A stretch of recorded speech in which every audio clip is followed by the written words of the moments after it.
সাংবাদিক নির্যাতন হলে যেভাবে মৌমাছির চাকের উপরে ঢিল চললে মৌমাছি ছুড়ে যায়, ওইভাবে বাংলাদেশ ইন্ডিপেন্ডেন্ট রিপোর্টার্স কাউন্সিলের সিনিয়র সহসভাপতি থেকে শুরু করে প্রতি সদস্যবৃন্দ ছুটে যায় ওই সাংবাদিকের পাশে দাঁড়ানোর জন্য।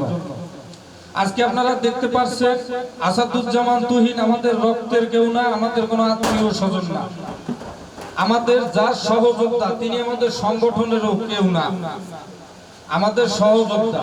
অর্থাৎ আমাদের সহযোদ্ধার উপরে হামলা হয়েছে।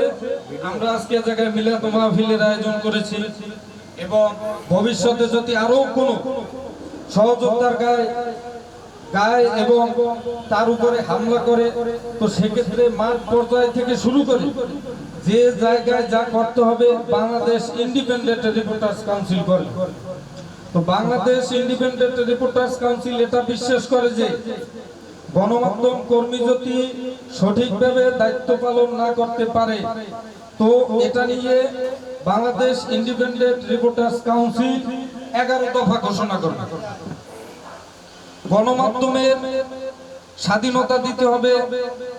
এখন বর্তমানে যারা আছে সরকার থেকে শুরু করে যারা উপদেষ্টা পদে আছে তাদের প্রতি আহ্বান থাকবে গণমাধ্যম কর্মীর স্বাধীনতা এবং তাদের উপরে নির্যাতন হলে এমন একটা আইন পাশ করে যে গণমাধ্যম কর্মীর উপরে হামলা হলে যে বাংলাদেশে যারা হামলা করে তারা বুঝতে পারে যে না, এই গণমাধ্যম কর্মীর উপরে হামলা করলে তাইলে আমার জীবন শেষ, আমার আখিরাত পরকাল দুটোটাই শেষ।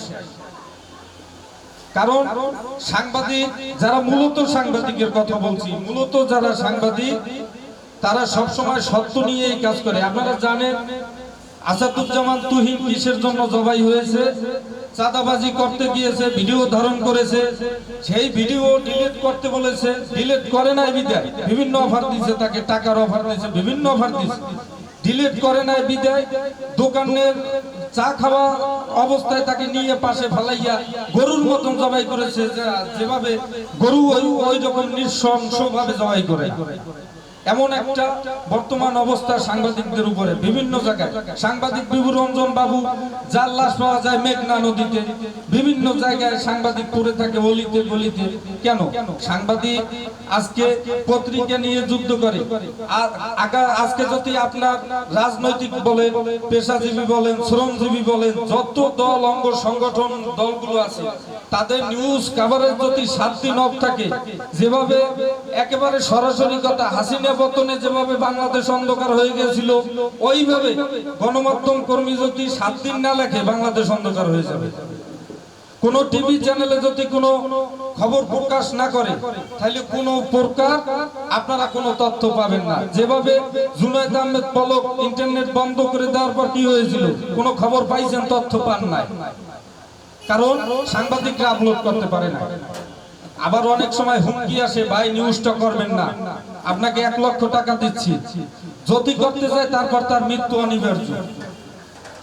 তো আমরা চাই সাংবাদিক আসাদুজ্জামান তুহিন যেভাবে সত্যের উপরে নির্ভর করেছে করে সংবাদ প্রকাশ করেছে, তার জন্য আমরা সকলে দোয়া করি এবং আরো যারা আছে মেহমানবৃন্দ তারাও দোয়া করবেন সকলে আমাদের সহযোগিতার জন্য। আর আপনারা ব্যক্তিগতভাবে সংবাদকর্মীদের উপরে যেভাবে দায়িত্ব দেয়া যায় এবং তারা সুযোগ করে স্বাধীনতাভাবে নিউজ কভারেজ করতে পারে, ওইভাবে আপনারা সুযোগ করে দেবেন। ধন্যবাদ। আসসালামু আলাইকুম।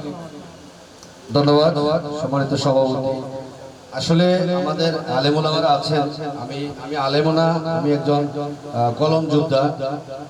তো আমাদের ভিতরে আমরা যে মুসলমান, আমাদের যে 5টা রিপু, আমরা 5টা রিপুই আমাদের ধ্বংস হয়ে গেছে, যার কারণে আমাদের দেশে হত্যা, গুম, এই যে ষড়যন্ত্র, মিথ্যা মামলা, হিংসা বিদ্বেষ এগুলো বাড়ার কারণে কিন্তু আমাদের এই রিপুগুলো নষ্ট হয়ে গেছে।